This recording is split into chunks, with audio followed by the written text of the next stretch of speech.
भगवान बुद्ध को ज्ञान प्राप्त हुआ।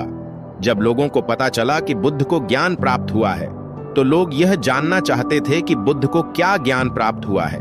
उन्होंने क्या नया जाना? नया इसलिए क्योंकि संसार में पहले से ही ज्ञान का भंडार भरा पड़ा है, और जिस ज्ञान को सब जानते हैं उससे अलग बुद्ध ने क्या जाना। एक दिन बुद्ध के पास एक व्यक्ति आया और उसने बुद्ध से कहा, हे बुद्ध, मैं एक ज्ञानी व्यक्ति हूं। मैंने सभी शास्त्रों का गहन अध्ययन किया है। मैंने वेद पुराणों का अध्ययन किया है। मैंने गहन चिंतन मनन किया है। मैंने सुना है कि आपको भी ज्ञान की प्राप्ति हुई है। मैं यह जानने आया हूं कि आपको क्या प्राप्त हुआ है। वह कौन सा ज्ञान है जिससे अब तक हम सब अनजान थे? आपको क्या प्राप्त हुआ है? बुद्ध उस व्यक्ति की बात सुनकर बुद्ध मुस्कुराए और बोले, मुझे कुछ भी प्राप्त नहीं हुआ है, बल्कि मेरे पास जो था वह भी चला गया। व्यक्ति ने कहा, आपसे क्या चला गया? बुद्ध ने कहा, लोभ मोह माया, लालच ईर्ष्या क्रोध कामना इच्छा वासना, ये सब मुझे छोड़ चुके हैं। वह व्यक्ति बोला, फिर आपने क्या पाया? बुद्ध ने कहा, कुछ भी नहीं। इस पर वह व्यक्ति बोला, फिर लोग यह क्यों कहते हैं कि आपको ज्ञान की प्राप्ति हुई है? क्या आपने ज्ञान प्राप्त नहीं किया?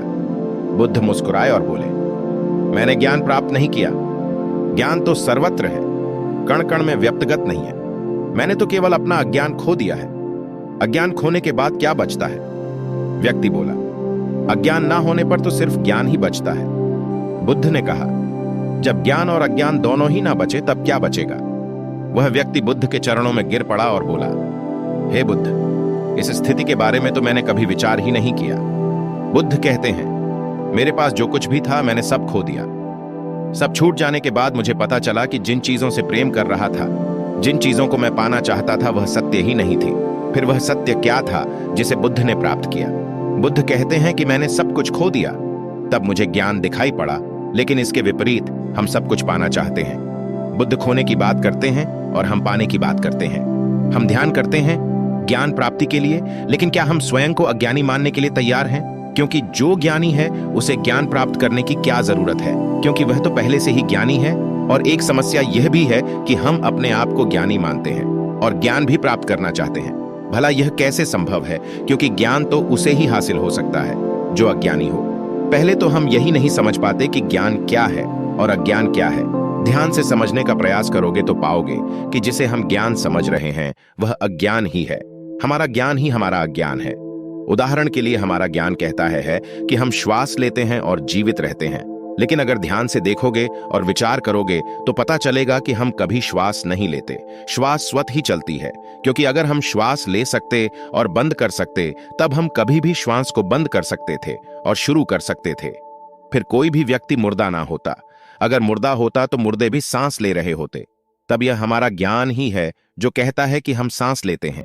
धरती पर जब से मनुष्य आया है तब से अब तक मनुष्य एक ही प्रकार से चल रहा है। क्या आपने गौर किया? व्यक्ति गरीब हो या अमीर, सब में एक ही जैसी भावनाएं हैं। सब क्रोध भी करते हैं, सब प्रेम भी करते हैं, सब स्वार्थी हैं, सब लालची हैं, सब एक दूसरे से आगे भी निकलना चाहते हैं।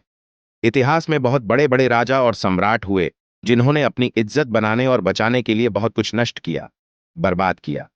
लेकिन आज वह राजा और सम्राट नहीं है। उनकी जगह हम हैं। जो एक राजा या सम्राट करता है वही एक गरीब व्यक्ति भी करता है। वह भी अपनी इज्जत बचाने के लिए कुछ भी कर सकता है, किसी भी हद तक जा सकता है, कितना भी गिर सकता है, किसी की भी हत्या कर सकता है, किसी को भी बर्बाद कर सकता है और खुद के प्राण भी ले सकता है। और अंत में चाहे कोई सम्राट हो या कोई गरीब व्यक्ति हो, दोनों एक ही स्थिति में प्राण त्याग है। एक सम्राट हो सकता है कि युद्ध के मैदान में अपने प्राण त्यागे, और एक गरीब व्यक्ति हो सकता है कि अपनी झोपड़ी के बाहर खुले मैदान में प्राण त्यागे। लेकिन प्राण निकलने में पीड़ा तो एक जैसी ही होती है। हजारों सालों से सब कुछ एक जैसा ही घटित हो रहा है। उसमें कोई बदलाव नहीं हुआ है, सिर्फ चेहरे बदल रहे हैं। फिर भी हम इतने ज्ञानी व्यक्ति हैं कि उन सब से हम कुछ भी नहीं सीखते। हम भी वही गलतियां दोहराते हैं जो पहले ही हो चुकी हैं, और उसका परिणाम भी हम जानते हैं। फिर भी उन्हीं गलतियों को बार बार करते रहते हैं। इसीलिए बुद्ध कहते हैं हम अज्ञानी हैं, क्योंकि जिससे हम अपना जन्म समझ रहे हैं वही ज्ञान हमें सत्यता से दूर रखता है। बुद्ध जिस सत्य की बात करते हैं, उन्हें जो सत्य प्राप्त हुआ या जो सत्य होता है वह ब्रह्मांडी होता है। वह हर जगह, हर समय, हर स्थिति पर एक जैसा ही होता है। उसमें कोई बदलाव नहीं होता है। लेकिन हमारा जो ज्ञान है, हमारा जो सत्य है, वह परिस्थिति, समय और स्थान के बदलने पर बदल जाता है। एक सत्य जो भारत में सत्य है, वह दूसरे देशों में असत्य हो जाता है। जैसे प्रेम और करुणा एक यूनिवर्सल सत्य है। यह हर जगह, हर स्थिति में एक जैसा ही होता है। यह हर जीवों में एक जैसा ही प्रकट होता है। चाहे इंसान हो या जानवर, जैसे एक माँ अपने बच्चे से प्रेम करती है, वैसा ही एक गाय अपने बछड़े से करती है। प्रेम जाति, धर्म और शारीरिक बनावट से परे है। इसीलिए बुद्ध प्रेम और करुणा की बात करते हैं। लेकिन बुद्ध जिस प्रेम और करुणा की बात करते हैं, हम उसे समझ नहीं पाते। प्रेम तो हम भी करते हैं, लेकिन क्या वास्तव में हम प्रेम करते हैं? एक पति कहता है, मैं अपनी पत्नी से बहुत प्रेम करता हूं। लेकिन कुछ समय बाद वही पति अपनी पत्नी की हत्या कर देता है। अब यह कैसे संभव है कि जहां प्रेम था, अब उसकी जगह क्रोध ने ले ली? क्योंकि यहां प्रेम था ही नहीं, सिर्फ शारीरिक आकर्षण था। इसीलिए वह समय के साथ बदल गया। हम प्रेम या कोई भी व्यवहार कहां से सीखते हैं? यह हम अपने परिवार, आसपास के लोगों और समाज से ही सीखते हैं।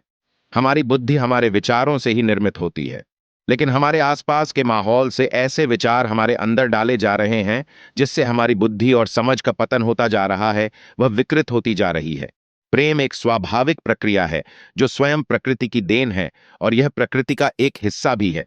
प्रकृति हमसे प्रेम करती है, वह हमारा सभी प्रकार से ध्यान रखती है। लेकिन इसके बदले वह कभी हमसे कोई मांग नहीं करती, जबकि हम ही प्रकृति को नष्ट करने में लगे रहते हैं। यह वह प्रेम है जो हमारे अंदर भी होता है, लेकिन हम इसे भूल गए हैं।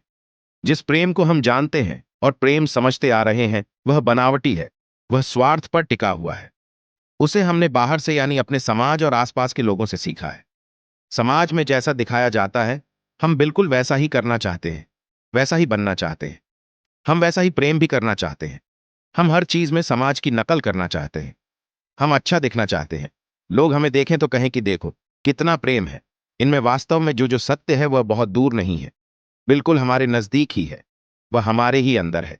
हमने अपनी आंखों में पट्टी बांध रखी है, दिखावे की पट्टी, समाज की नकल करने की पट्टी। इसीलिए हम अपने अंदर के सत्य को देखना ही नहीं चाहते। या यह कहो कि हम इतने व्यस्त हैं कि हमें यह सोचने का समय ही नहीं है कि हम रोज जो कर रहे हैं, उससे हटकर कुछ और भी किया जा सकता है।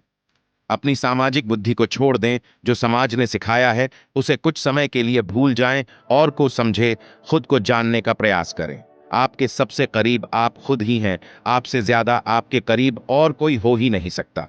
दूसरे किसी भी व्यक्ति से ज्यादा आप स्वयं को बेहतर जानते हैं। देखें कि आप क्या जानते हैं। क्या सच में आप अपने बारे में कुछ जानते भी हैं, या बस ऐसे ही जिए चले जा रहे हैं? जन्म लेना और रोते चिल्लाते इस दुनिया से चले जाना, इस जीवन का उद्देश्य कदापि नहीं है।